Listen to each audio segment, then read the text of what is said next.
Kalau kita tidak pernah memahami kondisi kita, bahwa kita miskin, kita tertawan, kita buta, kita tertindas, maka kita tidak butuh kabar baik atau Injil.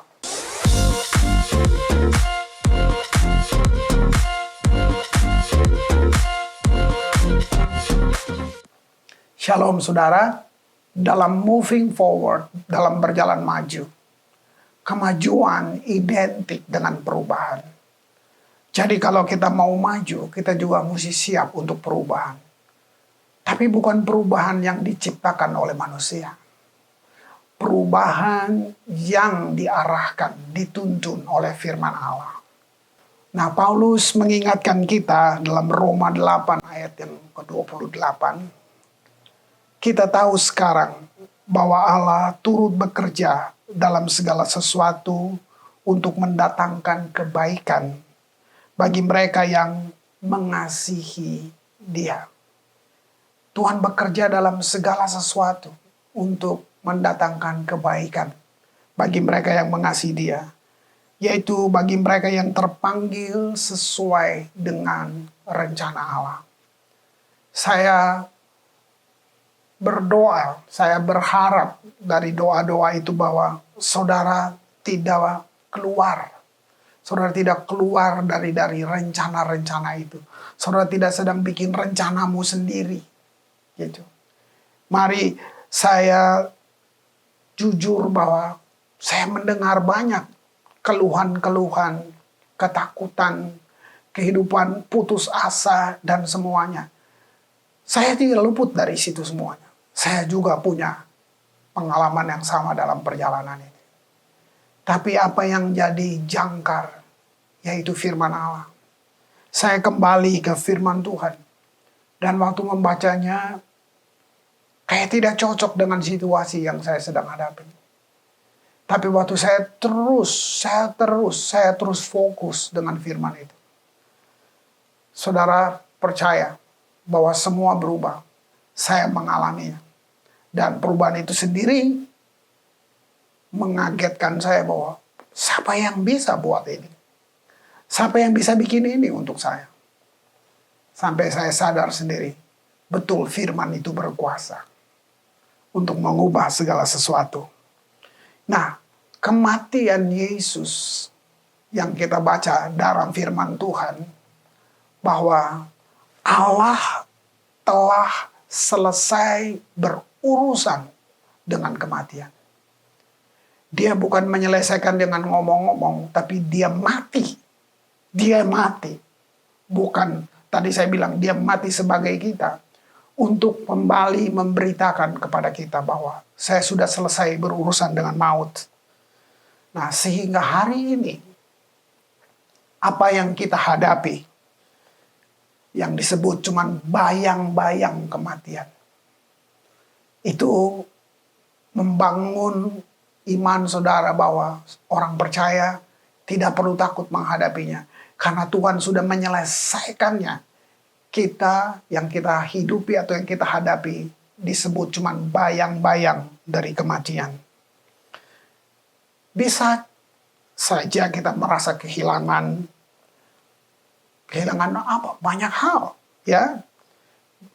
Tapi kita tidak kehilangan pengharapan. Renungkan baik-baik. Mungkin kita mengalami apa yang tidak kita inginkan, tapi bukan kebinasaan. Nah, kata Immanuel tetap ada buat kita. Allah beserta kita. Selalu bersama dengan kita. Paskah dan pandemi. Apa yang berubah di sini? Gitu. Tuhan tidak pernah berubah. Tuhan yang saudara kenal dan sekarang tidak berubah. Dulu dan sekarang. Yang terjadi adalah saudara dan saya lebih dalam lagi mengenal Dia. Lebih luas lagi mengenal Dia. Gitu. Apa yang hilang kira-kira? Tuhan selalu memiliki dan dimiliki. Tahu nggak saudara dan saya berharga di mata dia. Saudara dan saya berharga di dalam dia. Gitu. Gitu. Wow. Salib, kubur, bukan cuma kubur biasa, tapi kubur yang kosong. Gitu. Itu membangkitkan kita kembali. 1 Korintus 15, ayat yang ketiga. Saya baca buat saudara. Sebab yang sangat penting telah kusampaikan kepadamu, yaitu apa yang telah kuterima sendiri, ialah bahwa Kristus telah mati karena dosa-dosa kita. Pikir baik-baik. Bukan alasan lain, hanya karena dosa-dosa kita. Lalu ayat yang keempat, bahwa ia telah dikuburkan dan bahwa ia telah dibangkitkan pada hari yang ketiga sesuai dengan kitab suci. Itu sebabnya saya katakan di atas, dengan peristiwa ini Yesus sedang mengumumkan kepada dunia, kepada saudara yang percaya, saya sudah selesaikan, saya sudah atasi semua kematian atau kata maut di situ.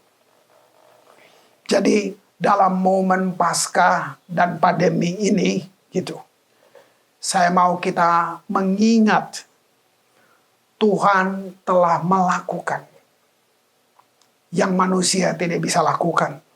Dia melakukan segala sesuatu bagi kita, sehingga kita dapat menjalani hidup, melihat masa depan kita. Dia melakukan bagi kita sehingga dia sendiri, Yesus sendiri, dapat menjadi segalanya dan satu-satunya bagi kita. Jangan taruh pengharapanmu di tempat yang lain, di pribadi yang lain, di benda, di apapun. Tapi taruh kepada satu pribadi yang sudah menyelesaikan kematian. Jadi Paskah kali ini menjadi refleksi untuk kita meredefinisi ulang, ya, gitu. Kita definisi kembali kehidupan dan kematian. Apa yang Yesus lakukan, termasuk yang akan kita hadapi. Saya mau katakan, mungkin saudara punya keluarga yang karena COVID sudah meninggal, atau sementara ibadah hari ini masih ada saudara yang di rumah sakit. Tapi saya mau kasih tahu berita Paskah hari ini. Kematian bukan penghukuman. Saudara lihat, Yesus yang sudah mati lebih dulu. Dia sudah menyelesaikannya. Gitu. Kematian bukan hukuman. Kematian artinya saudara diberi pintu ke tempat yang lebih indah, lebih sempurna. Tiada tangis dan air mata. Saudara sudah disiapkan untuk masuk ke sana. Nah, begitu cara kita melihatnya. Ya, karena Yesus sudah selesaikan semuanya, gitu. Jadi, hai maut, di mana sengatmu? Itu firman Tuhan bilang seperti itu. Artinya Yesus memberi harapan bagi kita atas yang ditakuti orang pada umumnya. Mereka takut mati, mereka takut. Semua otomatis takut mati. Tapi masih kadarnya bagaimana? Kalau saudara nggak mengerti, ya saudara takut sama seperti orang lain. Gitu. Gitu. Paskah mengingatkan kita bahwa masalah terbesar umat manusia. Apa itu? Apa masalah terbesar? Dosa. Juga sudah diselesaikan. Wah, kalau cuma menjabarkan dosa, bisa satu sesi tersendiri. Ya, gitu. Tapi dosa sudah diselesaikan di kayu salib. Apalagi kegelisahan terbesar umat manusia, termasuk takut akan kematian, sudah ditaklukkan oleh kubur yang kosong. Ini membawa kita memahami perspektif kehidupan yang kita masuki, yang kita sedang jalani, terus ke depan. Bahkan kita tidak takut menghadapi apa yang ada di depan. Karena Yesus sudah menyelesaikannya untuk kita. Lihat, karena Allah yang menjadi manusia, dia menjalani hidup seperti kita, dan dia mendahului, dia mengatasi kematian yang saya ulang-ulang terus dari depan. Berarti dia juga dapat membawa kita dalam menghadapi tantangan yang lain yang ada di depan. Saya pengen saudara tangkap pesan ini tentang untuk apa Yesus datang. Dari tadi kita jelasin dia mengatasi itu. Nah, salah satu saudara mesti tangkap ini. Yesus datang untuk memberitakan kabar baik. Sebelum dia beritakan itu, dia melaksanakannya dulu. Dia bayar semuanya. Gitu. Yesus nggak datang ke bumi, jalan-jalan, piknik. No. Saudara baca baik-baik selama Yesus hidup. Bikin apa aja sih? Dia pergi ke tempat orang-orang yang sangat ditolak, yang sangat dikutuk, yang sangat tidak disukai. Dia datang ke orang yang seperti itu. Kurang apa lagi? Orang kusta, pelacur, pembunuh, pemungut cukai, semua yang dibenci bahkan dikutuk, Yesus datangin mereka. Gitu. Justru dengan orang-orang yang merasa paling baik, paling benar, yang bahwa sudah melakukan semuanya, Yesus sudah duduk dengan mereka. Lihat itu. Nah, luar biasa. Jadi itulah yang jadi berita yang dibilang kabar baik atau Injil. Saya bacakan Lukas 4 ayat 18. Ini isi hatinya Tuhan. Dibuka dengan perkataan ini, Roh Tuhan ada padaku. Ku-nya besar pada Yesus. Roh Tuhan ada padaku. Oleh sebab ia telah mengurapi aku untuk menyampaikan kabar baik kepada orang miskin. Lihat, ia telah mengutus aku untuk memberitakan pembebasan kepada orang tertawan. Miskin, tertawan. Dan penglihatan bagi orang-orang buta. Untuk membebaskan orang-orang yang tertindas. Untuk memberitakan tahun rahmat Tuhan yang telah datang. Dari semua yang gak enak tadi, buta, tertindas, miskin, semua itu, ada kata tahun rahmat Tuhan. Rahmat itu satu kebaikan tanpa syarat, tak bersyarat. Kasih satu arah. Gitu. Satu arah artinya gini, saudara mau mengasihi Tuhan atau tidak, gak urusan. Tuhan tetap mengasihi saudara. Dia nggak minta izin waktu dia mau mati buat saudara. Dia mati saja. Saudara mau nggak percaya, saudara nggak suka, saudara dia nggak butuh. Itu yang saya bilang kasihnya searah. Luar biasa, nggak masuk akal bukan? Saudara lihat itu. Jadi inilah Injil adalah kabar baik. Tapi sayang, mungkin kita memang mengaku dengan mulut sebagai orang Kristen. Tapi tidak semua orang mengerti mengapa Injil disebut kabar baik. Konkretnya gimana? Saya mau jabarkan satu-satu. Mungkin kamu nggak kurang, kamu kuat secara finance, kamu punya rumah yang aman, bagus, kamu punya semua benda-benda yang dicari orang, kamu punya semua. Tapi kalau kamu nggak tahu bahwa kamu miskin, kamu nggak butuh Injil. Apa miskin di sini? Bukan miskin tentang benda, miskin akan pemahaman. Untuk apa sih hidup? Miskin tentang apa yang Yesus sudah buat. Gitu. Nah, yang begini kalau kamu nggak ngerti, memang kamu nggak butuh Injil. Kamu merasa kamu bisa. Gitu. Bagaimana dengan tawanan? Orang tawanan di sini, ini yang lebih parah, mungkin bukan kamu di penjara. Tapi jiwa kamu tertawan. Jiwa kita tertawan. Tertawan bisa oleh legalisme agamawi. Gitu. Tertawan karena kamu frustrasi. Di mana uang nggak bisa menggantikannya. posisi, kedudukan, tidak bisa menggantikannya. Nah kalau kamu tidak menyadari ini, kamu memang gak butuh Injil. Kamu gak butuh kabar baik. Gitu.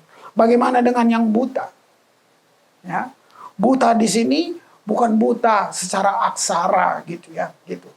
Tapi mungkin kamu buta akan berita Injil. Terlalu banyak di luar sana mereka buta terhadap berita Injil. Sehingga kamu tidak bisa melihat siapa kamu. Kamu ukur identitas kamu berdasarkan latar belakang keluarga, bagaimana status sosial kamu. Kalau kita orang gelandangan, kita akan merasa manusia paling hina di dunia ini. Karena kita melihat bahwa itu identitas kita. Itu yang saya bilang buta. Kalau kita tidak menyadari keadaan kita, memang benar kita tidak butuh Injil. Gitu. Bagaimana dengan tertindas? Tertindas akibat kepercayaan yang salah. Kamu percaya pada hal-hal yang salah. Gitu. Sehingga kamu sudah coba melakukan begitu banyak persyaratan yang akhirnya toh kamu tidak bisa penuhi. Lalu kamu mulai tertindas. Gitu. Nah dari semua ini saya katakan lagi. Kalau kita tidak pernah memahami kondisi kita. Bahwa kita miskin, kita tertawan, kita buta, kita tertindas. Maka kita tidak butuh kabar baik atau Injil. Saya berdoa supaya Paskah ini menjadi momentum untuk saudara berjumpa dengan Tuhan. Untuk saudara mengalami perjumpaan, mengalami hubungan kembali dengan Tuhan. 1 Korintus 15 ayat yang ke-10. Tetapi karena kasih karunia Allah. Ini kata paling indah yang dunia harus dengar. Tetapi karena kasih karunia Allah. Kasih karunia Allah, kalau saya boleh jabarkan, itu satu kenyataan yang tidak masuk akal, yang melawan logika. Kasih karunia dibilang kasih tanpa syarat. Saudara sudah terbiasa semua dengan syarat. Saya buat ini, saya dapat apa. Itu sebabnya waktu kita datang ke Tuhan pun, kita puas kalau ada persyaratan. Supaya kita bisa deal, Tuhan saya sudah rajin ke gereja. Saya sudah rajin berdoa. Saya sudah pelayanan Tuhan. Saya dapat apa? Gitu. Kita bangun hubungan transaksional. Padahal Tuhan mengasihi saudara tanpa syarat. Saya bilang kasih searah itu tadi. Tapi karena kasih karunia Allah, aku ada sebagaimana aku ada sekarang. Dan kasih karunia yang dianugerahkannya kepadaku tidak sia-sia. Perhatiin. Kasih karunia yang dianugerahkannya kepadaku tidak sia-sia. Jadi kamu tidak punya jasa di sini. Kamu tidak punya sesuatu. Nggak ada kontrak. Nggak ada apa-apa. Tuhan bikin semua cuma-cuma. Cuman pilihannya gini. Kamu mau percaya nggak? Kamu mau nggak ikut Yesus? Gitu. Saya teruskan. Sebaliknya, aku telah bekerja lebih keras daripada mereka semuanya. Nah, penulisnya Paulus. Paulus sudah coba dengan kerja keras. Dengan segala persyaratan sebagai seorang ahli Taurat. Gitu. Lalu dia tutup dengan kalimat ini. Tapi bukannya aku. Bukan kerja kerasku. Melainkan kasih karunia Allah. Tetapi kasih yang tidak bersyarat itu. Yang menyertai aku. Kalau saudara senang belajar, gitu, pantasnya seorang Paulus ya dihukum mati, karena dia juga pembunuh. Lihat, jadi waktu Paulus ngomong kasih karunia, itu bukan slogan, saudara, tapi itu satu pengalaman jumpa dengan Tuhan. Kita datang kepada Yesus harusnya bukan untuk yang lain-lain. Jadikan Paskah ini titik balik kita kembali. Saya mau bilang buat semua, entah itu saudara yang sudah melayani atau saudara hanya orang biasa saja. Tapi saya mau kasih tahu, mari kalau kita melayani, kita datang kepada Yesus. Bukan untuk yang lain-lain. Tapi cuma untuk satu alasan. Untuk fellowship. Untuk berhubungan dengan dia. Untuk persekutuan dengan dia. Gitu. Fellowship lebih penting daripada minta-minta. Kamu gak usah minta, dia tahu, saudaraku. Tujuan Yesus datang bukan untuk dosa. Dosa penghalang. Yesus datang untuk bisa fellowship dengan saudara. Dan penghalangnya itu yang diatasi sampai dia mati buat saudara. Wow. Apa artinya kita dilahirkan baru? Artinya roh kita dibangkitkan dari kematian. Jadi Yesus mati buat saudara dan saya, ya. Waktu saudara menerima Yesus, maka roh saudara yang mati itu dihidupkan kembali. Dihidupkan dari apa? Dari keterpisahan dari Tuhan. Kita karena dosa kita terpisah dari dia. Nah bayangin, harga yang Yesus bayar untuk saudara bisa balik kembali adalah kematiannya. Wow. Paulus bilang, sekiranya Kristus tidak mati dan bangkit, sia-sialah kepercayaan kita. Mari saudara, sebentar momen ini walaupun kita di rumah, tapi saya mau ajak kita renungkan. Kita refleksi kembali, Paskah itu apa ya? Gitu. Ya, apa Paskah buat saudara dan saya? Kalau saudara tangkap maknanya, itulah kayak apa ya? Kayak kendaraan yang Tuhan taruh di depan saudara. Dia pakai ini. Ini untuk jalan kehidupan kamu. Ini untuk jalan kamu menuju semua yang saya sudah janjikan. Gitu. Wow. Mari kita berdoa, saudara. Tuhan Yesus, Paskah bukan sekedar suasana agamawi, tapi Paskah untuk membuka kita merenungkan kembali apa yang Yesus buat. Yang kalau coba kami meneropong hampir tidak masuk akal, Tuhan. Masakan Tuhan mau mati buat kami? Bapa, hanya dengan roh-Mu yang Engkau taruh di dalam kami, itu akan membuat kami bisa melihat dan mengerti apa yang Engkau sudah buat untuk kami. Terima kasih Tuhan Yesus, bahwa kami boleh mengenal Tuhan Yesus dalam hidup kami. Sehingga itu menjadi sauh buat kami. Menjadi segala-galanya, menjadi fondasi untuk kami. Tempat kami berteduh, tempat kami datang bercerita, tempat kami boleh bertukar pandang dengan Engkau. Karena Engkau bisa mengerti melebihi siapapun yang bisa bilang itu. Terima kasih Bapa. Hamba berdoa buat siapapun, dimanapun yang mendengar berita ini. Apapun keadaan mereka Tuhan. Tuhan, kasih yang tidak bersyarat itu tersedia untuk mereka. Mari saudara, cukup kamu panggil nama itu. Nama yang berkuasa, nama yang di atas segala nama. Bahkan kerajaan maut tidak bisa mengatasinya. Yaitu Yesus Kristus Tuhan. Terima kasih Bapa. Hamba berhenti berbicara, tapi Tuhan tidak berhenti berbicara dengan cara yang kami kenal. Terima kasih di dalam nama Tuhan Yesus. Amin.